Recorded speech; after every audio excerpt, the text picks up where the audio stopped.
నాకడున్నా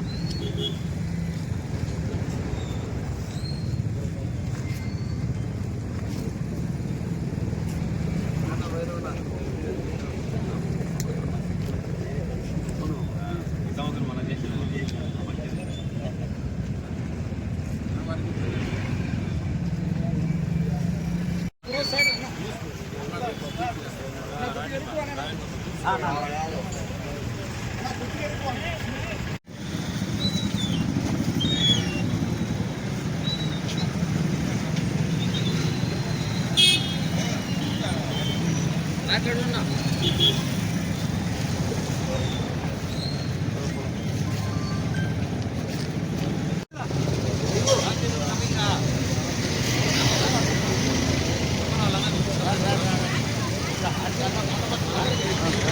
గుంజుకోండి అలా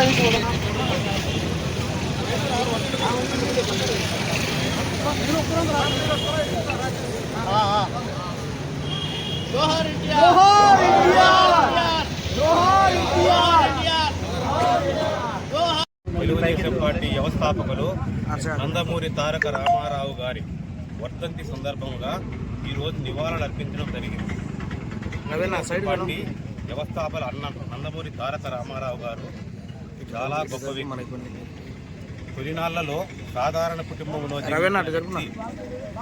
ఒక పాల వ్యాపారం చేస్తూ అలాగే బాగా డిగ్రీ చదువుకుని ఆ రోజుల్లో సబ్ రిజిస్ట్రార్ ఉద్యోగం చేసి అది కూడా వదిలేసి తెలుగుదేశం సినీ రంగ ప్రవేశం చేసి సాంఘిక పౌరాణిక జానపద చిత్రాలను దాదాపు 300 చిత్రాలకు పైగా చేయడం జరిగింది.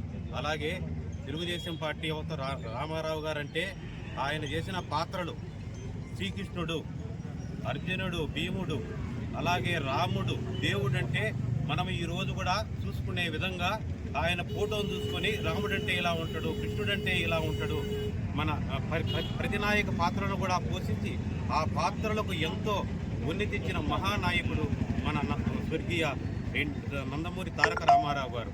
అలాంటి చాలా గొప్ప వ్యక్తి. పౌరాణికాలు చూస్తే ఆ రోజుల్లో ప్రతి ఒక్కరూ రామారావు గారు అనేది మేము కూడా చిన్న వయసులో కూడా చాలా ఆయన చూస్తానే దేవుడు అంటే ఇలా ఉంటాడని ప్రతి ఇంట్లో ఫోటో కూడా ఇలానే ఉంది.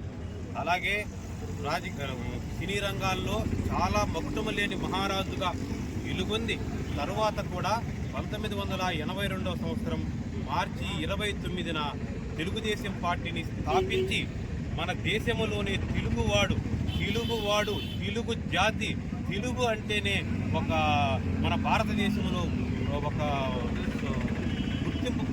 గుర్తింపు పొందేటట్టు చేసిన మహానాయకుడు మన స్వర్గీయ నందమూరి తారక రామారావు.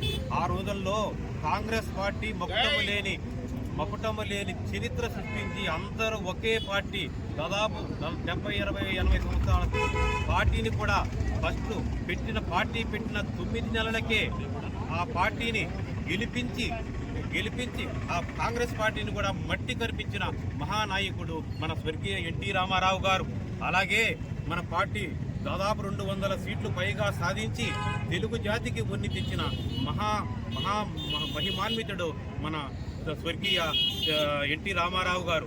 ఆయన దాదాపు 7 సంవత్సరములు ముఖ్యమంత్రిగా పరిపాలించిన రోజుల్లో ఆయన ఒకటేమికి స్త్రీలకు పురుషులకు సమాన హక్కు కల్పించడం, అలాగే మద్యపాన నిషేధం జరిపించడం, కిలో 2 రూపాయలకు పథకాలు తీసుకురావడం, రెడ్లు కర్ణాల వ్యవస్థను కూడా తీసేసి మండల వ్యవస్థను, అలాగే అంటే మనకు అంతకుముందు సమితులు ఉన్నాయి, 3 అంచెల పథకాలను స్థాపించిన మహామహుడు, చాలా గొప్ప వ్యక్తి ఆయన స్వర్గీయ ఎన్టీ రామారావు గారు. ఆయన చేసిన పార్టీని ఈ రోజుకి కూడా మన ముఖ్యమంత్రి వర్యులు చంద్రబాబు నాయుడు గారు ఆయన పార్టీని, ఆయన కుమారుడు మన లోకేష్ బాబు గారు ఆ పార్టీని చాలా బలోపేతం చేసుకుంటూ, అలాగే ఈ రోజులో మన ఆంధ్రప్రదేశ్లోనే కాకుండా తెలంగాణ మన ఆంధ్రప్రదేశ్లోనే